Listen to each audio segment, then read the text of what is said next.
Gente, boa tarde, mais uma vez.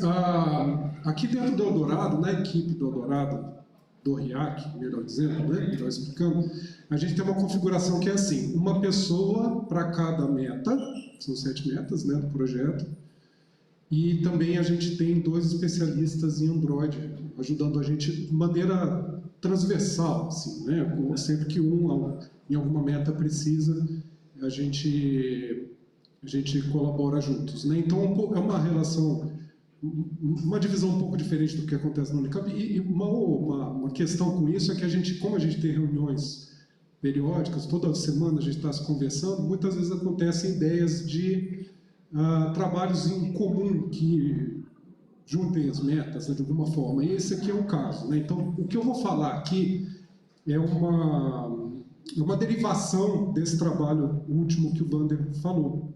Então, a ideia aqui é fazer o que a gente fez lá naquele paper que ele mencionou, de 22, mais implementado efetivamente em smartphones. Então, a gente está desenvolvendo essa plataforma, plataforma ou ambiente, melhor dizendo, né? É o EdgeFL, para experimentos de Federated Learning em Android. Então, a minha meta é a meta 3, que é a meta de aprendizado distribuído. Então, de novo, o problema aqui é reconhecimento de atividade humana, e tem várias aplicações, né? Então, será que reconhecendo a atividade humana a gente consegue fazer, por exemplo, uma assinatura biométrica da pessoa? Cada corpo é um corpo, cada corpo anda diferente, de modo diferente do outro corpo. Então, a gente consegue fazer eventualmente um estudo do movimento humano, assim, né, usando eventualmente esses dados de sensores. Aplicações em saúde, detecção de quedas, comportamentos anormais, interface homem-máquina eventualmente, né, carros autônomos, enfim, né. E aí a nossa ideia, de novo, é usar o Federated Learning para fazer isso, para fazer essa classificação desses movimentos.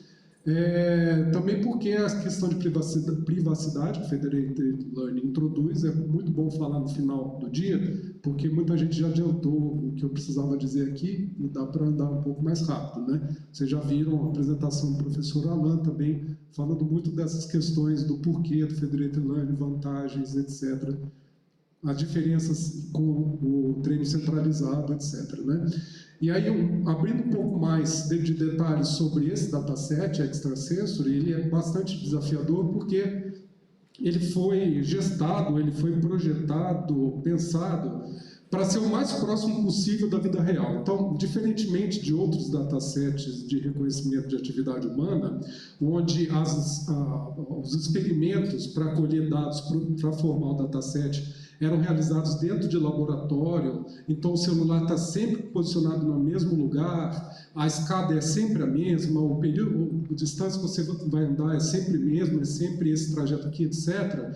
Aqui não. Então, eles desenvolveram um app, isso está muito bem explicado lá no site, que tem nessa apresentação um link, o site do dataset Extrasensory, que é de 17, se eu não me engano. Eles desenvolveram um app, e aí para Android, iOS e smartwatches também, cada um saiu para a sua vida, fazendo as coisas que normalmente faz no mundo, e daqui a 2 semanas a gente se encontra, colhe os dados e forma um bom dataset. Foi assim. Então, não tem, cada um usou o celular onde bem quis, fiz a atividade que quis, e assim, tinham alguns rótulos pré-estabelecidos, mas outros não, então tinha a possibilidade do usuário definir rótulos. Uma outra vantagem desse dataset, porque a gente tem um dataset que ele é multilabel. Isso é uma coisa que a gente ainda não está explorando, mas é possível a gente explorar, que é muito interessante, que é o seguinte: uma aplicação que está no slide anterior, assim, eventualmente é a gente fazer inferência de contexto. Então, por exemplo, tem rótulo, vou dar um exemplo aqui de cabeça que estou pegando. Um sujeito, ele rotulou, para mesmo uma amostra, ele rotulou como label em casa, indoor, fone em cima da mesa e deitado, por exemplo. Coisa do tipo. Então, a gente eventualmente consegue distrair uma série de informações interessantes aqui. Então, para mostrar Primeiro, a gente fez um recorte de tudo isso, 50 e tantos rótulos, como o Wander falou.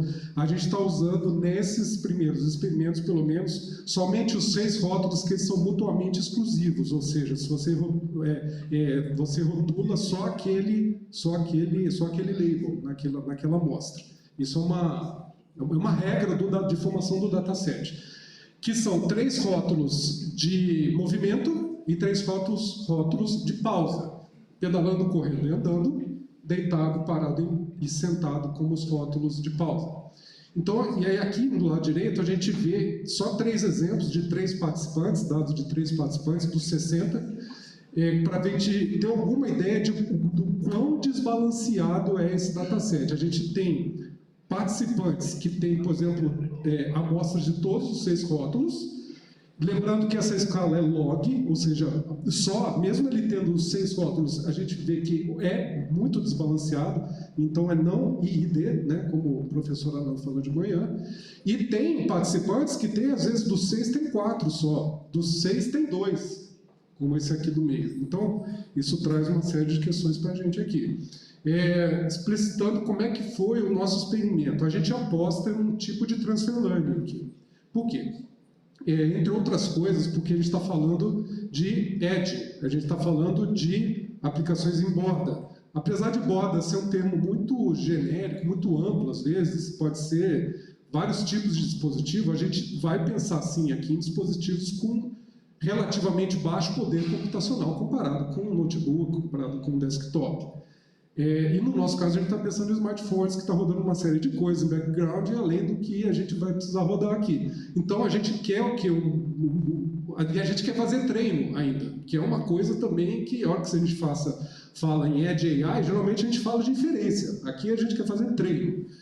Então, de tal forma que a gente precisa do modelo o menor possível, né? Então, o que a gente aposta? A gente aposta em fazer um treino em 2 fases, uma fase offline, aqui é mundo Python,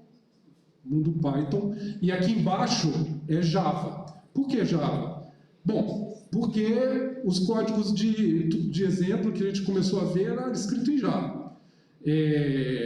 Não dá para rodar Python em dispositivo, porque a performance a gente vai quebrar a cara.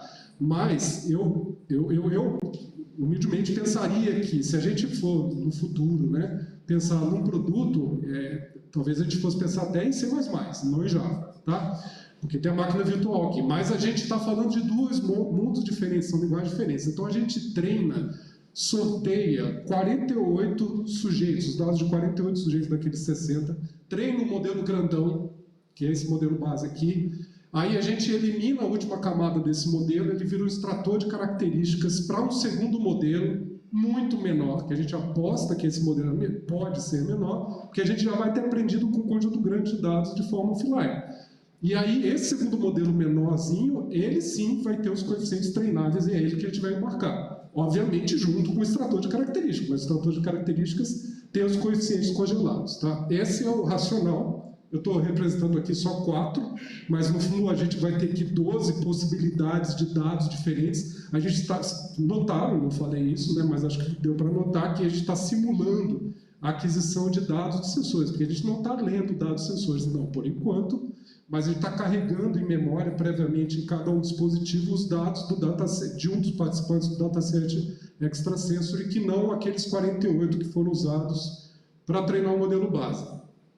Então a gente aplica um hypertuning, como o Wander já adiantou, e a gente tem, eu estou trazendo aqui um exemplo de resultados desse treinamento offline. Então a gente tem aqui, esse é o modelo grandão entre aspas, uma MLP, enfim, né? E depois o modelo, no outra ponta, esse aqui é o modelo básico com extrator, transformado em extrator de características, sem a última camada. E a gente tem depois ali o modelo RED, que é um modelo de 2 camadas só, e um softmax. Para a gente rodar isso no dispositivo, a gente criou um aplicativo. Tá? E esse aplicativo, do lado esquerdo eu estou mostrando a primeira tela, né? A hora que você clica no menu aqui, na tela inicial, ele vai para essa tela, você clica aqui no training, ele vai para aquela segunda tela ali você escolhe qual que é o fold, a gente tem 5 folds para validação cruzada, escolhe, ali o client quer dizer qual que é o participante do dataset extrasensor que vai ser carregado os dados para treinar.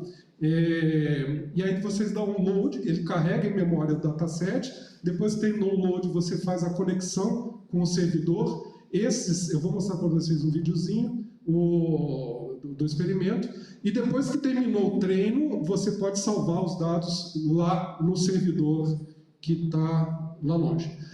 Para configurar o servidor, a gente desenvolveu uma aplicação lá em web. Esse servidor ele é uma VM que está dentro do IC da Unicamp, uma VM com IP público, então por isso que da minha casa, onde estão os devices, né, eu consigo acessar. Então os devices estão conectados no Wi-Fi da minha casa e por sua vez eles conseguem conectar com a VM da Unicamp. Aí aqui a gente seleciona o número de clientes, número de rounds, batch size, número de épocas por round, e aqui ó, é o algoritmo de seleção de clientes. No caso, vou mostrar resultados do FedAVG, mas a gente já implementou o DEV e o ROGS. O ROGS foi objeto de uma das apresentações daqui, da parte da tarde, do Felipe. É um algoritmo de seleção de clientes desenvolvido pelo pessoal da Unicamp, e o DEV também. Aqui, não sei como é que eu vou... Como é que pode rodar aqui? Aqui, ó, esse é o nosso device farm, que está em cima de uma mesa, ocupando um espação da mesa na minha casa. Mas aqui ele está carregando, tem um código de teste, né, que a gente dá um comando lá, ele carrega o código de teste em todos os dispositivos. Esses dispositivos estão ligados numa USB do meu notebook, né, através de um hub USB. Aqui ele está carregando o código de teste, está selecionando a porta lá do servidor, onde ele vai se comunicar.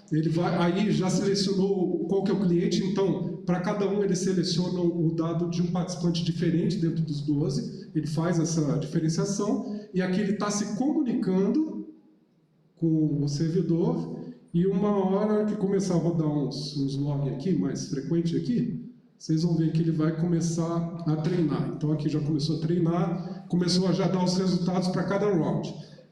Definir 100 rounds de teste, batch size 32, 10 épocas por round, tá? Então aqui ele está treinando, tal, não vou mostrar o treino até o fim, e aí é isso, tá? Em funcionamento. Aqui, último slide meu, resultados, alguns, só 2 gráficos para resultado aqui, para a gente fazer uma apresentação sem muitas delongas.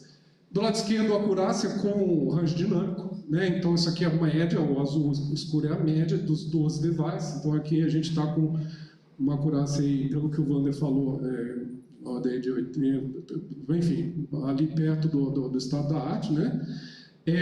Outra coisa interessante desse primeiro gráfico é que a gente vê que tudo bem, aqui tem 200 rounds, eu falei 100, mas são 200. Mas ali perto de 50, talvez até um pouco menos, a gente já convergiu o modelo. E no segundo, o que isso significa? Significa o seguinte, no segundo gráfico aqui, a gente está mostrando o tempo, né? O tempo decorrido para esse dispositivo aqui, que é um Moto G60, que é o dispositivo mais simples. A gente tem 4 modelos de dispositivos dentro desses 12 dispositivos. O Moto G60 tem o hardware mais simples, então ele é o que demora mais. E o que demora mais, ele está demorando 2 segundos, um pouco menos que 2 segundos por round. Cada round, 10 épocas. E a gente vê que em 50 épocas ele já convergiu 100 segundos, muito razoável, 1 minuto e meio, né? Eventualmente você pode pegar 1 minuto e meio do tempo de um usuário de smartphone, não precisa nem ser na hora que ele está dormindo, né? Para você retreinar o seu modelo, enfim. Então, a gente tem outros resultados também, a gente tem resultados de profiling, consumo de memória, consumo de CPU, enfim, aí fica para cenas dos próximos capítulos. E era isso que eu queria falar